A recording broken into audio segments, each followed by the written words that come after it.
Yo, have you heard about Anchor? It's the easiest way to make a podcast. Let me explain. It's free.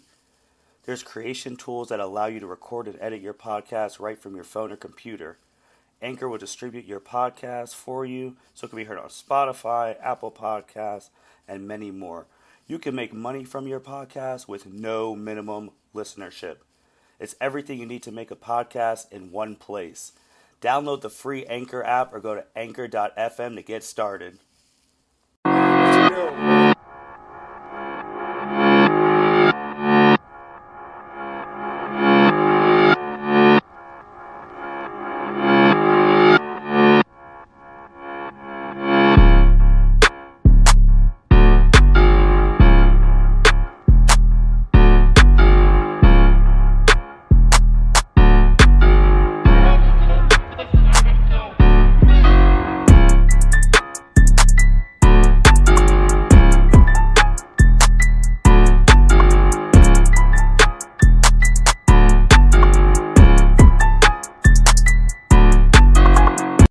Welcome, everyone, to the L7C podcast, Dragon Ball edition. Today, we're going to be talking about Dragon Ball Super Chapter 86, titled All Out Bout. We're talking Dragon Ball, so we have our Dragon Ball expert, Mr. Mitchell Oso. How are you doing today, sir? Oh, it's always fantastic. About yourself? I'm doing well, man. Doing well. I always look forward to, obviously, the one time a month that we get a 45-page new content of Dragon Ball.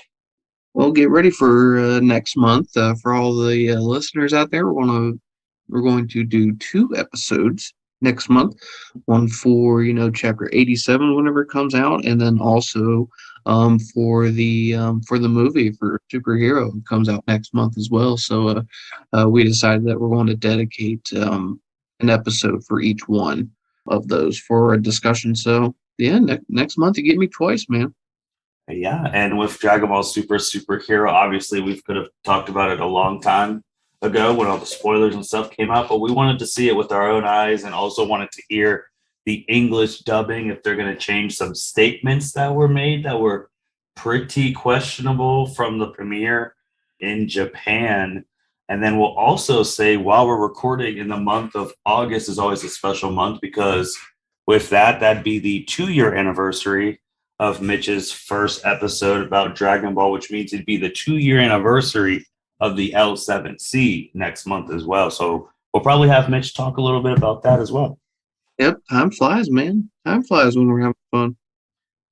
But let's talk about Dragon Ball Super 86. Last time we left off in 85, Elec was basically giving Gas a pep talk, and then Gas transformed into this oldish, decrepit version of himself, and that's where we left off. So then we go into 86, and we are continuing the fight with UI Omen Goku, which to me still makes no sense, against this new old version Gas. So, Mitch, what's going on in this fight with with Gas and Goku? Well, the Goku and Gas, let's kind of summarize it up. Gas has completely turned the tables against Goku yet again. This new transformation he has, he's, as you described it, he's old looking.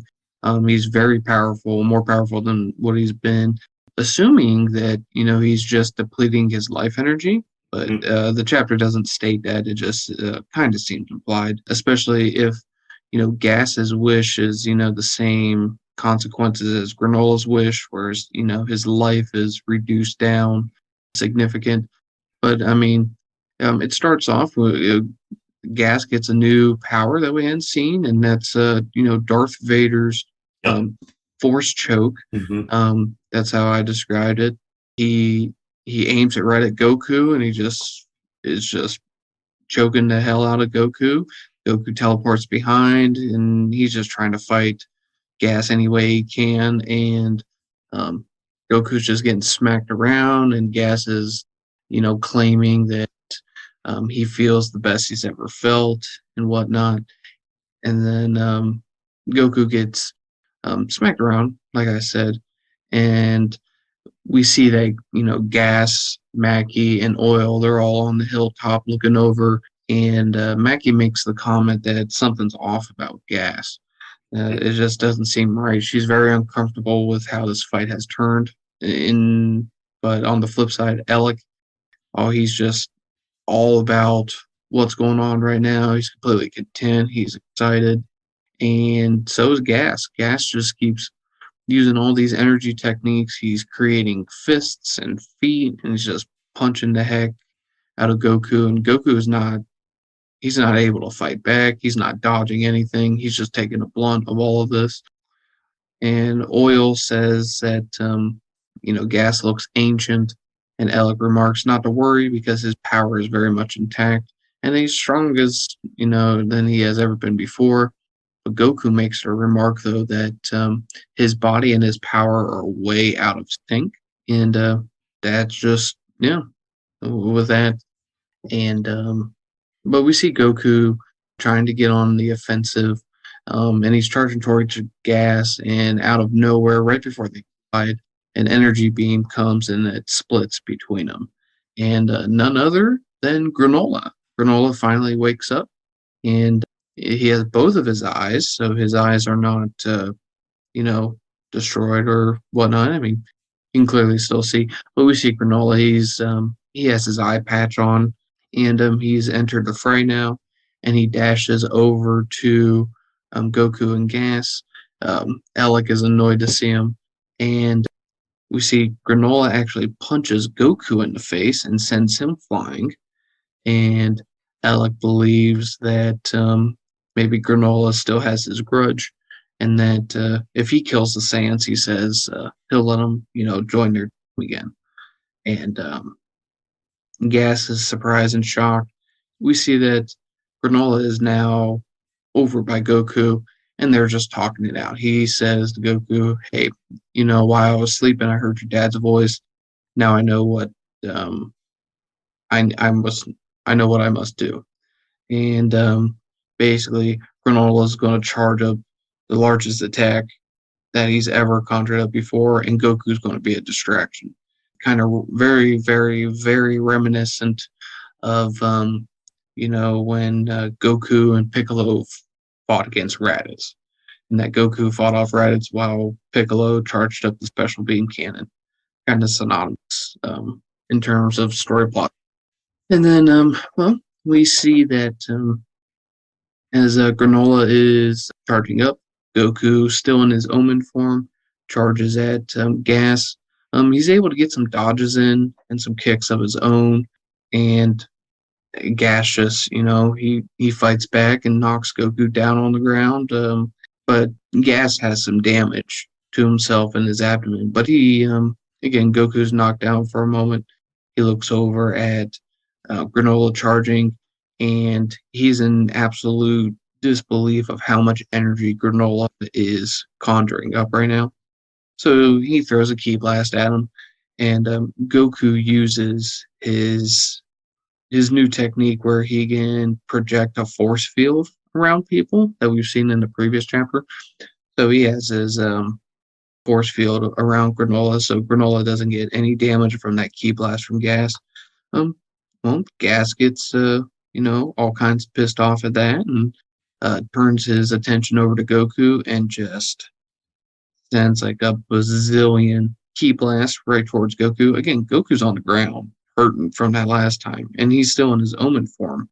But we see that he's just getting pummeled, and Granola states that he's not ready yet. And Gas hears this, he chuckles, and he says, "What a shame," and he's about to send another ki blast towards him, since Goku can't protect him. Our third hero here, Vegeta, comes out of nowhere all of a sudden, and he headbutts Gas right in his ribcage under his right side. Very painful, I would imagine, especially since Gas was not expecting it. This knocks Gas onto the ground, and Vegeta, he tells him it's now or never, essentially. And Oil and Mackie, they think they need to help Gas out, and they fly over. They try to help Monedo, though. He comes in and he stops them from helping. I really don't think that they could have helped anyways. They seem very weak, but Monedo has his moment to shine here, and He prevents them from getting to the battle by using hypnosis. He knocks them unconscious for a little bit. I don't know where Namekians learned this technique or where he learned this one, but well, it's his only combat skill. He claims whatever, and Gas or my bad, Granola says that he's ready. He's ready to launch the shot. He has more energy than he or Gas can possibly handle. And Elec makes a remark that there's no way that you're going to fire that shot. You'll destroy the planet and the home that you are going to protect. And Gas, he gets up, smacks Vegeta out of the way, and Goku goes into his while lying on the ground, eyes closed, completely knocked unconscious. It appears, goes into his MUI form, and as we described it during the Moro arc, he goes into his Megazord mode or his Avatar state. Is really what it is, and this is where he conjures up um, big, huge, like aura warrior. If you haven't seen it, yeah, you need to check this out. I assume you have, if you're listening to this podcast. But yeah, it's just a big silhouette of Goku, just made out of pure energy. But Goku controls it while in his Master Ultra Instinct form, and he uses this form to grab Gas, and he holds Gas in place. And this new Megazord form. I hate this part of the chapter. He takes Gas and, as the youth would say, yeets him into space. Like, he just throws Gas into outer space. it's we call this mega. I have to divert for 2 seconds. We call this the Megazord Goku, but we said that in reference and to Power Rangers, right? If you remember seeing the live adaptation movie that they had a few years ago before COVID or whatnot, they fought Rita at the end. They destroyed Goldar and whatnot. And then, do you remember how they defeated Rita? I'll tell you how they defeated Rita. They smacked her into space with a Megazord, and then she froze in outer space. This is a copy and paste of that ending. You gotta be freaking kidding. Anyways, back to what we were talking about. So yeah, Granola. Now the Gas is in space, away from the actual planet, so that Gas's blast doesn't destroy him. He's about to launch the attack, but he says though that his eye's still damaged. His vision's all blurry though, and Oatmeal comes to save the day, saying that they can assist with aiming. They tell Granola that he needs to aim just a little bit higher, and everyone says to Granola, just hurry up. And then Granola just fires the absolute largest blast, seemingly ever. It's implied almost ever, and it hits Gas straight on, and big old light explosion, and everyone just caught up in the blast. And the explosion's so intense, Vegeta and Goku go flying, but Granola catches him. Somehow Elec is able to see him. Whatever. I don't know about Monado. It shows that he's in the blast too, but who knows? He might be on another planet for all I know. And we see though that Gas does survive this attack. He is plummeting to the planet. He's just falling right down. And Granola makes the remark that he didn't kill him and that he's not out for revenge anymore against anyone. But he does make the remark to Gas to Oil and Mackie that that Gas is going to be out for a couple days and that they need to leave the planet and never come back. And then, yeah, that's about the end of the chapter. Goku and Vegeta make the joke that that was wild, and Granola says that he's sorry for everything, and Vegeta says, well, it's a little bit late for that. And then the very last photo, we see Gas in a crater, just to be continued. Yeah, that's a chapter in a nutshell. So what'd you like about the chapter? Some parts. I'm trying to think what parts would I say that I enjoyed. I did enjoy that Granola was the one who ended that fight. Um, just the whole arc, it was built up around him. I think it could have been Vegeta just because Vegeta had some character development too, and but I'm just happy that it wasn't like truly Goku.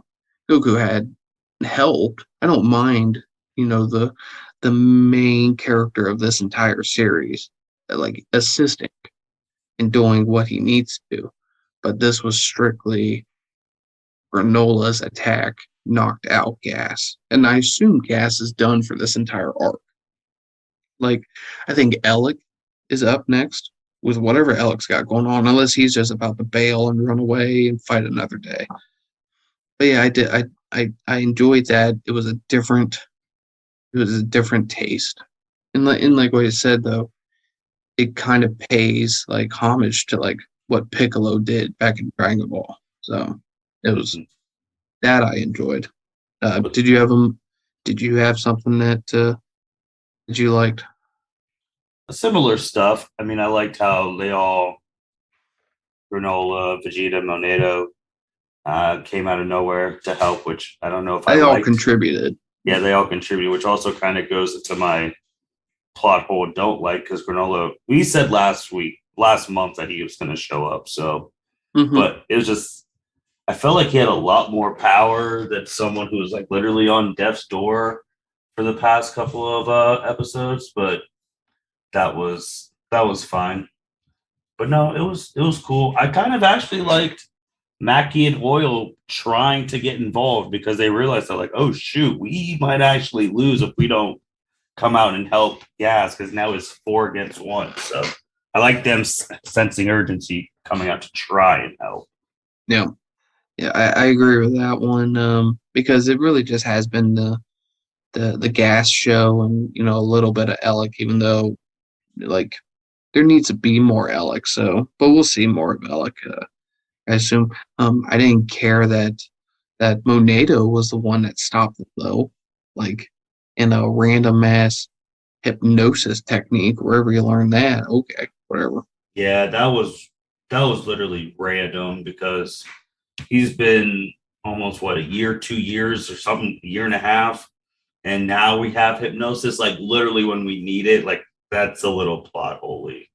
Yeah, it's borderline just kind of laziness, but if that's the main beef that I got there, then I guess it's something that can get brushed under the rug and it's not a huge deal, but it's kind of just like you squint and you're like really, but whatever.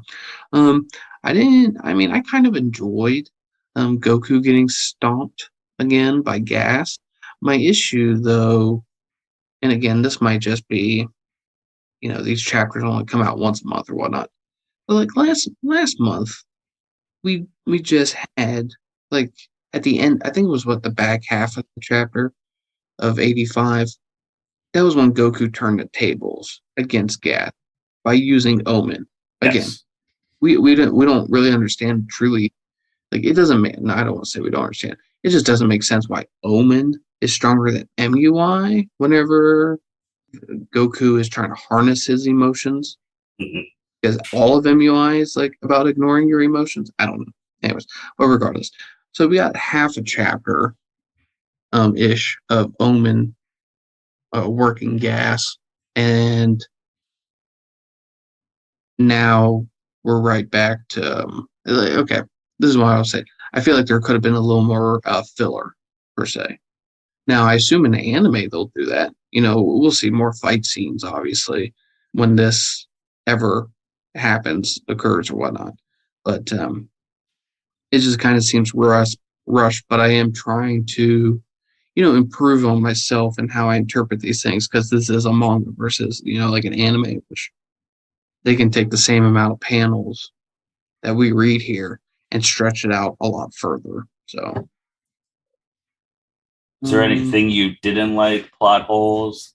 Anything I else? hated. I will say there is one thing that I hated, and by hate, it's just like I I think there was a better way of like.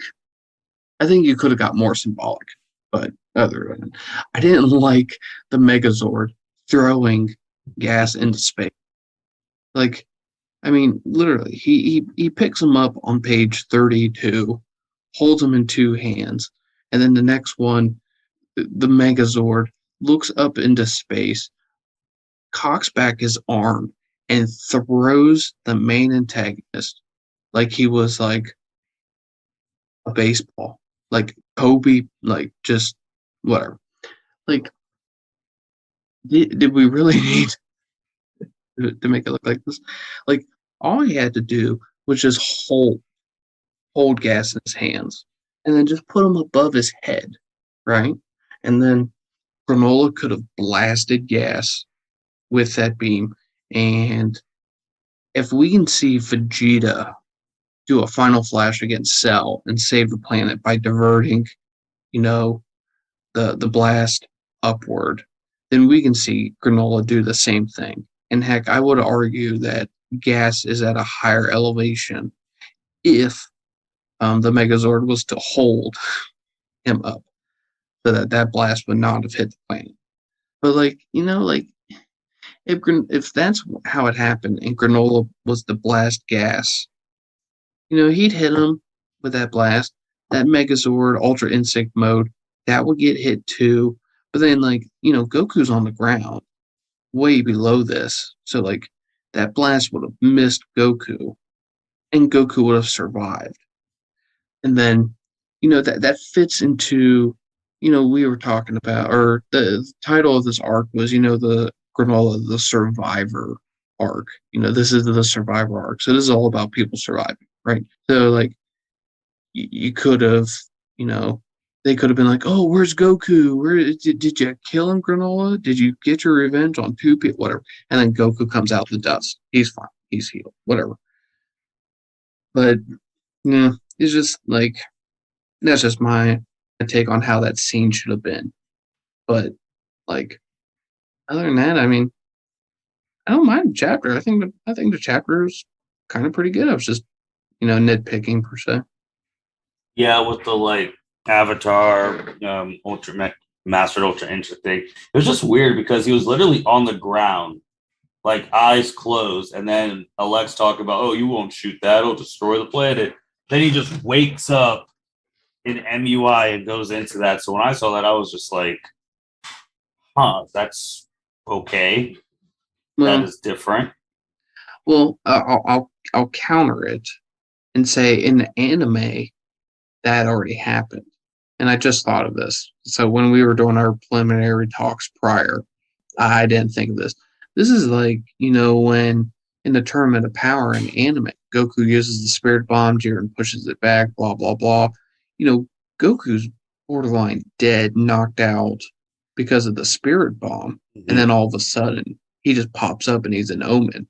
Now, granted, this is MUI, but like that instinct that to fight, to survive, just kicked in for Goku, like subconsciously per se.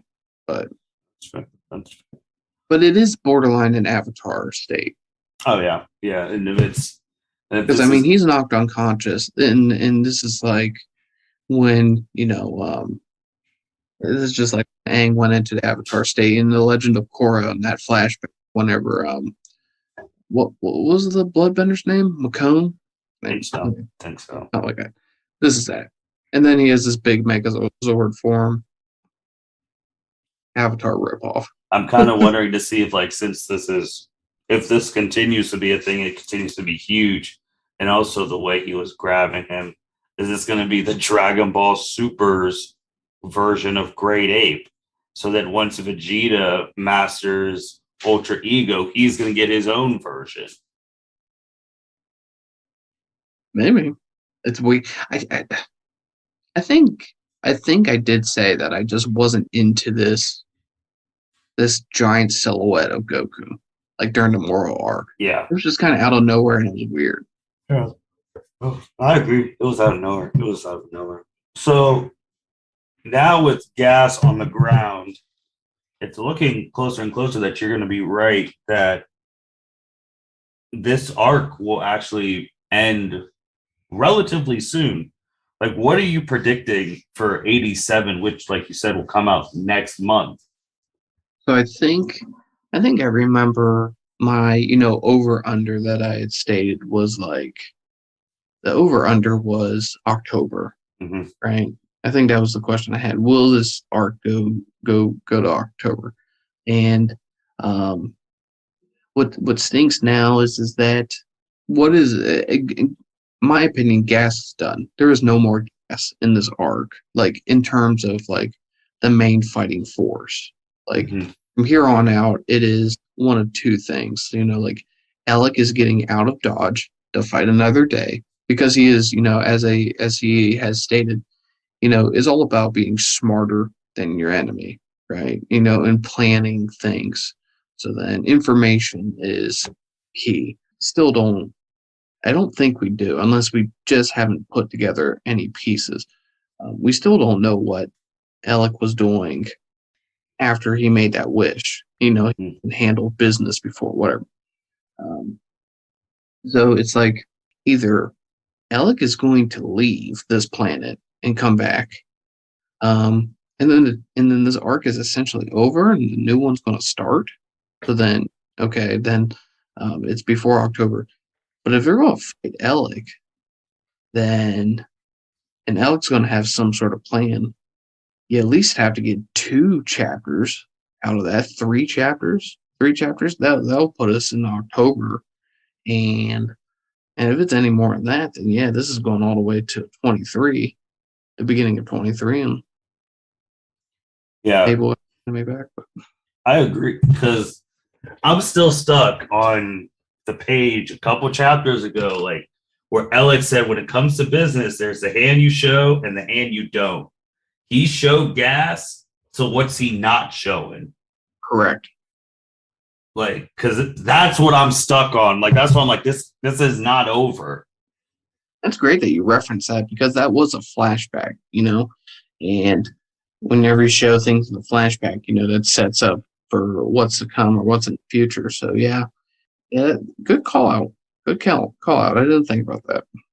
Good one. So what's also being brought up, which now with all them tired could be a real problem, is like Elec presses a button and shoots out like an Omega new and improved OG 7-3 because he still has that.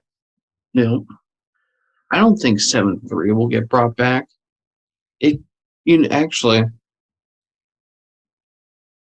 maybe if there was some way in which he could incorporate 7-3's energy or like his technique stealing powers into himself somehow, and then he takes the remainder of Gas's life, which I could see happening. I could see that. and then Elec gets all these powers, and he doesn't have the life drawback to the wish or something like that. You know what I mean? Yeah. But I guess that is a thing that I never considered could happen. And I would wish that would happen because then you could connect more to previous arcs. It's nice when these stories aren't just isolated to the arc in which they're in.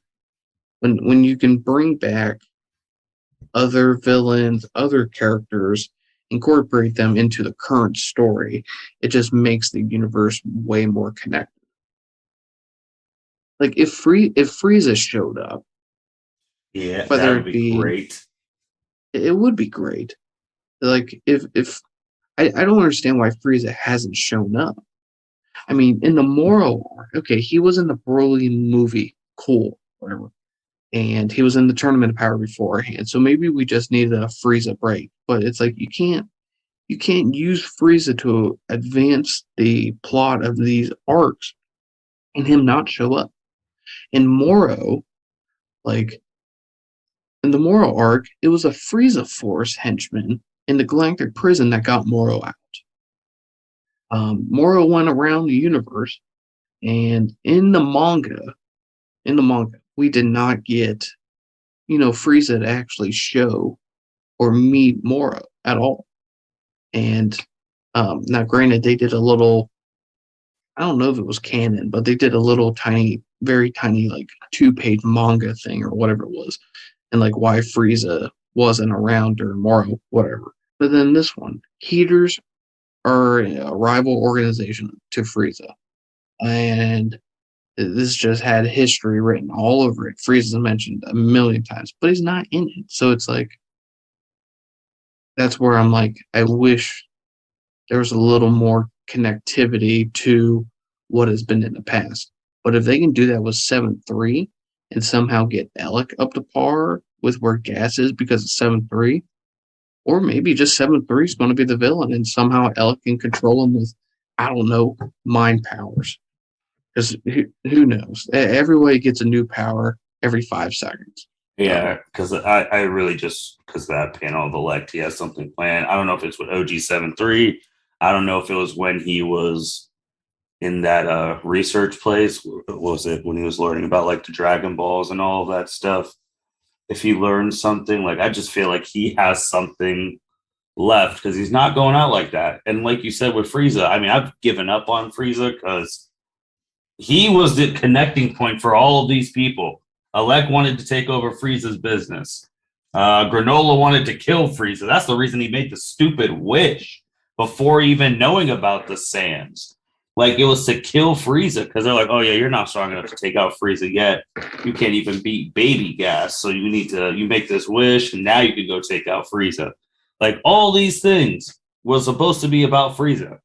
And this whole arc almost, and he has not been seen, not even been talked about in like the past year. It's a shame. It's a shame, but it's like some days I wish like I could write a fan manga, or like I could get someone to draw, and just illustrate my ideas for some of these arcs, because it's just like I think everyone could sit there and arrogantly say that they could do this better. You know what I mean? Mm-hmm. And I try not to be that kind of I am a very arrogant person, but not that kind of arrogant. I have ideas. I think they're sweet, but I mean, who doesn't think that the stuff they think of is sweet? You know what I mean? So it's like I try to be a little more objective and not subjective. But like, but that's how I would change these arcs. I would get Frieza a little more involved, even if it's nothing, insane. I don't need Frieza becoming a protagonist. Good God, I hope he always stays the bad guy. But it's just critiques per se. Yeah, just to say how long this arc has been going. This time last year, literally on the 20th of last year, we were recording, and the last page was Vegeta going into Ultra Ego for the first time. That was 1 year ago. Crazy. Like, and if you were to tell me that a year's worth of material has occurred, well, probably I wouldn't think that it was 12 chapters. Yeah, it's probably been 2 years of the Granola arc. If 2021 is when he went Ultra Ego, like this has been going on for a while. Is it so? All right, let's. I'm going to connect. I'm going to do a transition here. Okay, so there's people in the Dragon Ball community that have been reporting that the anime is coming back, and an announcement is soon / inevitable. Mm-hmm. And who was it? Was it DBS Chronicles? I forget. Yeah, he was the first one to say like it's coming back. Like, yep, he said guaranteed. That it's coming back. His sources confirmed it. This is 100% legit. And yep, he was the one that said it. And nothing's come out yet. Maybe they'll do it around the time of the movie about to come out, or maybe slightly afterwards. If it's not before October, then his source was full of shit. but we'll find out how that works. Where I want to make this connection before we talk about is the anime actually coming? As you said, 1 year ago, we had Ultra Ego Vegeta. While this arc has gone 2 years, is that enough material for them to comfortably stay ahead of the manga when anime is out? Like, because that's why I assume there hasn't been a anime for the past, 5 years, whatever it is because the anime got ahead of the manga. And then they were drastically different. Like the Tournament of Power was drastically different. Or even the end of Zamasu Black. That was drastically different to what the anime did. Because you remember in the anime, after Trunks defeats Zamasu, merged Zamasu with the Spirit Sword, then you had the Zamasu clouds that infected that universe and were transitioning over to whatever. And then, Zeno comes and erases. Oh, just to go back to on your thing. So Chronicles, it was July 5th. So after the 4th of July here in the States, he said weekly Dragon Ball Super episodes are set after the Universal Tournament of Power. Anime will be back in 2023. Also, a new Dragon Ball movie after Superhero, which most of the planet has not even seen Superhero legally yet, is currently in pre-production. Toei is planning to release movies once in 2-3 years. That's it for now. And he says these are legit confirmed. And everyone was reporting, all these sites are like, Dragon Ball Super is coming back. It's coming back. So it's 2019 all over again, unless proven otherwise, like you said. There has to be giving geekdom some PTSD, man. Well, he did, because that's why he said he didn't say anything. He didn't want it to happen again. It's but yeah, it's just we'll see. I mean, it makes sense that this franchise makes too much money for them not to be doing shit. I mean, yeah. So we all know it's like coming. We know, okay, if you were to tell me in the next 100 years, will there be an anime? Will the anime kick back up? I'd throw my house at that. Like I'd sell the horse. Like it's coming, but it's like I don't trust anybody. I don't trust anyone. Yeah. They say, "Oh, it'll be coming back," and then it doesn't come back. Like I know it's coming back. But you can't be telling me it's coming back soon. Yeah, that's. You might be able to lie. Just to get clicks, or on Twitter, get the retweets, whatever.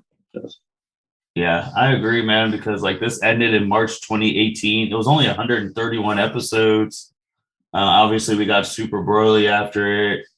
And then we've had Super Hero. So we've had 2 movies since the anime has ended. We've had the Moro arc, Granola arc's about to be done. So 2 of those arcs. To be honest, I don't want them to do what they did with Super, and their first arc is retelling the movie. I'm not really for that, because I don't think it'd be in the quality as the movie was. Yeah. But you made a perfect transition, so I'll make a transition too. Do we get the announcement this weekend? Because this weekend is Comic-Con. Dragon Ball will be there. They already have all the Dragon Ball Super Hero stuff, posters there. They're also going to be talking about Dragon Ball, the Breakers, basically what some people on the internet call Xenoverse 2.5. How we haven't heard any news about this game. Now they're going to be talking about this game, and also talking about another thing that we never thought would happen. Xenoverse 3 is also supposed to be coming out in 2023, 24. So we're supposed to get the anime and Xenoverse 3 almost at the same time. What do you think about that? Okay, so let me go back to your first question. What will they talk about in Comic-Con next week? Will they announce this weekend? Actually, this weekend. It's this Saturday. They have it on this. Yeah, in like 3 days time. Yep. Will they announce the anime? I say no. I think they're going to focus more on the movie because they just started gearing up for the marketing in America. Well, in just other places, they're gearing up for superhero right here, right now. So I think they're going to focus mainly on that, and then maybe then after the marketing um, is kind of at its peak, right before the movie comes out, and there's nothing more that they can market. I think then if they were if DB or DB Chronicles, if he is correct in that they are going to announce the anime, I would anticipate it would be like that would be the perfect time to do it right before the movie, and then you can just get more people hyped up and they'll want to go see the movie. If it's not there, then I don't know where it's at. I don't know when they're going to tell. They could tell anything and everything. Breakers, I'm not really excited. I'm not crazy about Breakers, so I need to see more gameplay with it. But like what you said, I don't even know if I want to call it uh, Xenoverse 2.5. I almost just want to call it just DLC. Like it should be in like Content City as just the Supreme Kai of Time should be like here's an alternate universe. Go be Bulma and Oolong and run away from fucking Cell with a rocket launcher and smoke grenades. But um, yeah, I'm not really sure about that one. But we'll see. If it is if they and they are if it is a full game, it better not be $60. I'm not paying $60 for that. No. Yeah, that's what a lot of people. Hey, I would consider 40, but I'm not doing 60. It's just, I mean, $20. Yeah, I get it. I can fork that over and be done. But it's just a concept. Like if I'm trying to compare video games, like a $60 game should be equivalent to another $60 game. And if they're not equivalent, prices need adjusted. And I don't think Breakers is on par with a Xenoverse. It's not on par with a Call of Duty or any Mario game. It's just Right. whenever I think of $60, that's not the type of game I'm thinking. So with like video games, me personally, I think when a game is $60, in my head, I'm like, that means I have to be willing to spend $100 on it because I'm going to get the $60 game and the $39.99 season pass because that's just what it is now in video games. You buy the game 60, then you're spending 30 whatever on a season pass with tax. You're probably at $100. So like you're saying, full game, I'm not buying Breakers for $100 if it's $60 a game. And then they have $30 for a season pass. And I'm like, see that? No. Now I do 60 total, like a $30 game and a $30 season pass. I do that, but not $100 like combined with all the jazz. But just want to go back to Dragon Ball Super Hero. First time in the Dragon Ball thing that you can watch the movie subbed or dubbed. So just check your theaters out, and when you're buying your tickets, it will show you if it's the dub version or the sub version. Dragon Ball is catching up to the rest of the anime movie world, as that's what everyone does now. So you can watch it in both if you want to, if your movie theater accommodates it. Probably how, because we'll be live. We're going to go see the film together. I would. Do you have a preference? Which one you want to see it? Personally, I think I would like to see it dubbed, just because I'm ready to hear the iconic voices. Like I want to hear Sean. I want to hear, Chris. Dub is. Well, I'm even though going they to won't watch be it in the movie dubbed. too much. Yeah, because I would watch it dubbed because, I mean, subbed I could just watch it later, and by the time it's out in America, like legit high resolution stuff's probably going to be out on the internet. Not that leaked nonsense, but I'd watch it dubbed too just to hear their voices because we haven't heard the dub voices since Broly. at least the sub voices you could hear in Dragonball Super Hero. I mean, Dragonball Super, the Heroes World Yeah, Mission. Dragon Ball Heroes. Super. Yeah. Heroes. Just Heroes. I'm calling it Heroes. Yeah. Too many. I know, too many heroes. Like, Yeah, it's confusing. Like Universal, Goku teaming up with Jiren in that show, that one, the 8-minute show. You hear their sub voices on that. Last couple things. Mitchell, did you get a chance to watch that Dragon Ball Tail thing? The tail thing? Do you mean the Legends? Yep. Unfortunately, did not. Just been busy. Getting ready for a vacation here, actually. Ooh. But I wasn't able to dive into it. I do have the link here for it, the full film. Mm-hmm. So that might be something that maybe I can, discuss more maybe next month. But me personally, I'm all about spoilers, and I don't get sad when we discuss stuff. What's something in there that I need to check out or listen to? Or Obviously, it's obviously based off the Dragon Ball characters, but it's different. Like this one from like what you've seen. I'll just start off. Goku and Chi-Chi are fighting the World Martial Arts Tournament, just like in Dragon Ball. The whole you were supposed to marry me, blah blah blah. Broly comes crashing down to Earth and starts effing stuff up, and then Vegeta comes, and then he's fighting Broly. Broly goes their version of Legendary Super Saiyan. Vegeta goes Super Saiyan, and Vegeta's like a more noble prince-ish, so he's not like a dick how he started. And then Chi-Chi gets smacked around. Goku transforms into like their version of Super Saiyan, which looks like the Sun Wukong, like the ape that Goku is based off of, that Shirayama based him off of.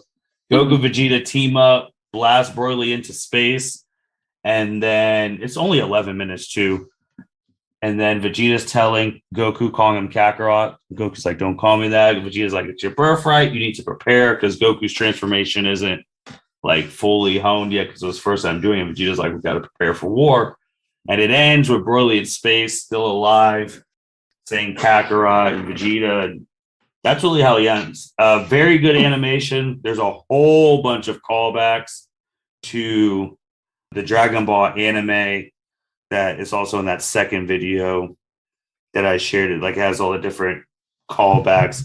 It's funny, like where Vegeta's talking about like for the pride of my people and my family, and then he throws his cape into the stands, and of course his cape magically lands in Bulma's lap, and then he says that even for you, Kakarot. Obviously, that's a reference to like Final Atonement. But no, I watched it because it was really catching wind on the Dragon Ball Twitter storm, and everyone's like, you got to check this out. And then IGN, comicbook.com screen ranks like this is the best Dragon Ball fan anime thing they've ever seen with the time. And I checked it out, and Geekdom and obviously Unreal talked about it. And it's over 6 million views and whatnot. So just to go back to one of the things you said earlier, it's crazy how creative people can be, like when they have the tools and you're just sitting there like, why isn't the real anime doing stuff like this? Why isn't the real anime doing Unrelenting Gaming's Murno arc? Like, why aren't they doing that? But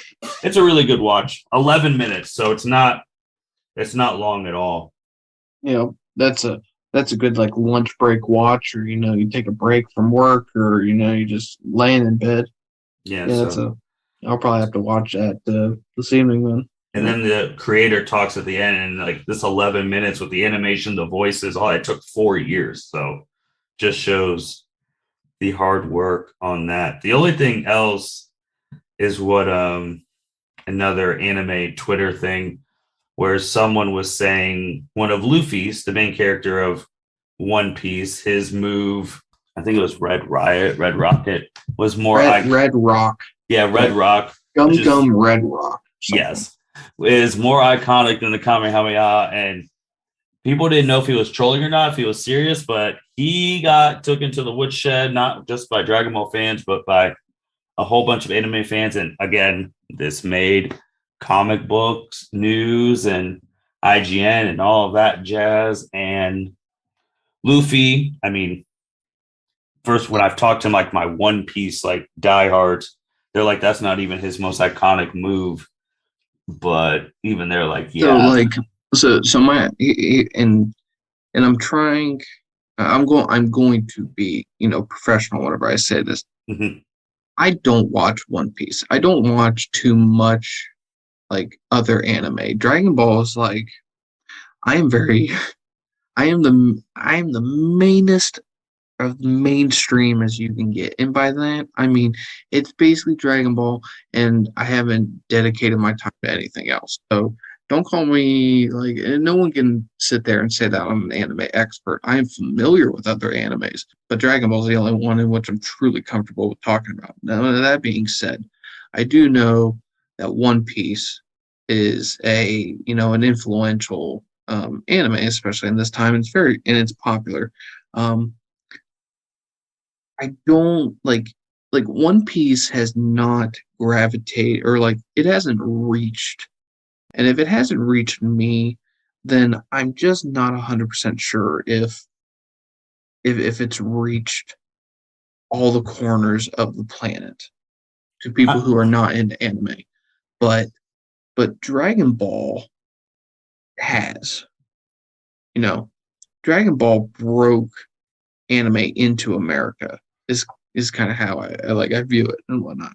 One Piece has never done that, so I don't need to really even dive into it too much because I think it's ignorant just to say that the One Piece Red Rock Kamehameha equivalent is more iconic than Goku's Kamehameha. It's And again, that's not a diss towards One Piece because I think shout out to one of our listeners and L7C supporters. Nikki, I believe, is big into One Piece. Is that correct? Nikki is, and Justin is. Like, I don't keep up as much as they do, but I understand. Like, Luffy is actually one of the most iconic, like, protagonists, animation and protagonists of all time. That's the guy with the the little straw. I don't know what's Yeah, you're right. straw. Straw hat. Yep, Well, straw hat. he's on the front of what was that game that you played? The anime game. Oh, Dragon Ball. No, Jump Force. Jump Force. Yeah, Jump Force. because he's a part of the big three, and the big three, like the big three anime shonen protagonists, is actually Luffy, Naruto Uzumaki from Naruto, and it's actually Kurosaki Ichigo from Bleach. Those are like the big three because they came after Goku. Like, Yeah. so that is like the big three. They were when you want to talk about like how you didn't really get into it, like they did come out at a time where it's like we were like middle, like Toonami wasn't like Toonami anymore. So that was, so if you didn't like get put onto it by someone, like those three were the ones who carried literally the 2010s. Yeah, when Dragon Ball was on its hiatus. Oh yeah, they carried everything, and they're the ones who got people into, like, you go from those three to now My Hero Academia, Demon Slayer, like all of those. So they are influential in their own right. Absolutely.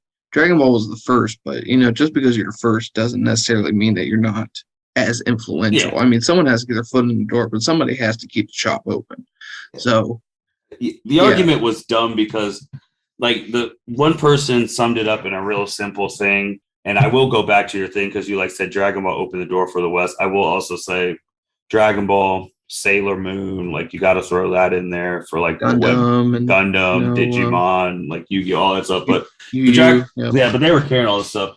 But simple way to end just any arguments of like who's the most iconic anime protagonist or anyone in general. 3 years straight, Goku's been in the Macy's Day Parade. What other anime characters do that besides Pikachu? Like, what do we? That's all you have to say. That's all you have to say. So you have Goku in the Macy's Day Parade. You have listen here. I'll add to it. When the Olympics are in Tokyo, and they make Goku the ambassador. Yep. We're talking about the home of anime with that being Japan. Like you cannot get any more into the origins of anime than going into the history of Japan. They are synonymous. And they chose to make Goku their ambassador for the Olympics. Yep. There's nothing that you can tell me like that would say that there was another anime character that is more iconic than Goku, unless you did Pokemon, Summer and Pokemon, but like, I mean, yeah, like if you count, because Pokemon was, I mean, Goku got on without the games. I feel like more people got into Pokemon because of like the games, obviously the Game Boy games. The collecting the cards, Yeah, the video games were amazing, and they had the theme song. Yeah, I mean, more kids learned the 150 Pokemon than they did the 26 letters of the alphabet, and that's why they screwed up in school. But regardless, and it was an interesting thing just hearing, like seeing someone tweet, because again, you don't know, as you've been saying, like if it was a bot or if they were like dead serious.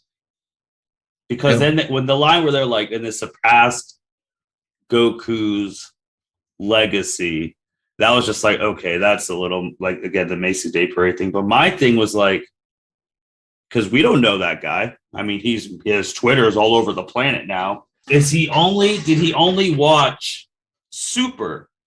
That's my only thing. Because like, if you only watched Super and you didn't know anything, like, because Super did F up Goku. Let's just be honest. It was not a good.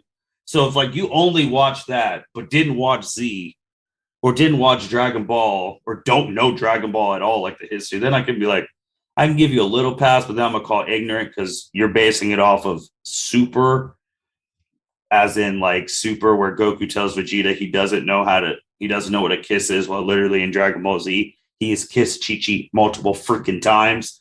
He kissed her when he woke up from the virus. So it's like stupid shit like that. But that would be the only thing. But here, I'll mention something else.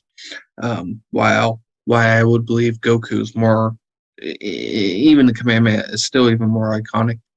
You remember when the Tournament of Power was coming, they had live showings. Mm-hmm. They had events around the Tournament of Power weekly episodes. Mm-hmm. It crashed Crunchyroll. Yes, it did. Like, with all due respect to how amazing One Piece is not doing that. No. And and again, that's not bashing One Piece. That's just talking about like, it's like when we're talking about money, like, a billionaire has way more money than a millionaire, but a millionaire is still a millionaire. And that's a comparison. That's the analogy I'm using. No, that's 100% true, because you just see like Dragon Ball can trend at a moment's notice for good and bad. And also too, like the last Dragon Ball movie we saw together was Resurrection F, and we had a little group. We thought it was just going to be like us and a couple people, but we walked into that theater near Ohio State and it was full. Like we were lucky to get seats because there was people sitting on the floor. Yeah. So, like Sean said, man, One Piece, I can't say, like, obviously it has a diehard fan base. They're still going strong. Like they're entering their final thing yet, but I can't say yet that One Piece is like a culture. Like Dragon Ball is, like, it's literally a culture. Hell, I knew one of the One Piece fans, Nikki. For the past couple of years, he didn't know other animes had games besides like Dragon Ball and Pokemon. Yeah. Because now these animes are having games now. Like, obviously, Dragon Ball, there's the Tenkaichi, the Budokai series, and Tenkaichi, all super successful. Like, they've never had like an unsuccessful game. Yeah. So that's really all I got. Anything else, man? No, I can't think of anything at the moment, at least. All right. With that being said, thank you everyone for listening to the L7C podcast. Thank you, Mitch, for being on with us today. Make sure you like, rate, comment, subscribe. And like Mitch said, we're going to have 2 episodes for y'all next month. We are going to be doing the manga chapter. That will be 87. And that should come out on the 20th. And then we'll also be talking about the movie, which will come out the 19th. In the United States in August, and tickets actually go on sale this weekend, I believe. as well. And also next month will be the 2-year anniversary of the L7C, which started with the Dragon Ball episode. So big month for Dragon Ball in August. And you finally get to hear what we have to say about Gohan, Piccolo, and everybody else. Tune in because it's already going to be a freaking show. Yes. And with that being said, thank you everyone for listening to L7C Podcast. Signing out. Thank you for listening to this episode of the L7C Podcast. Be sure to like, rate, review, and subscribe to the channel. Follow us on all social media platforms, and we'll be talking to you guys soon. Take care.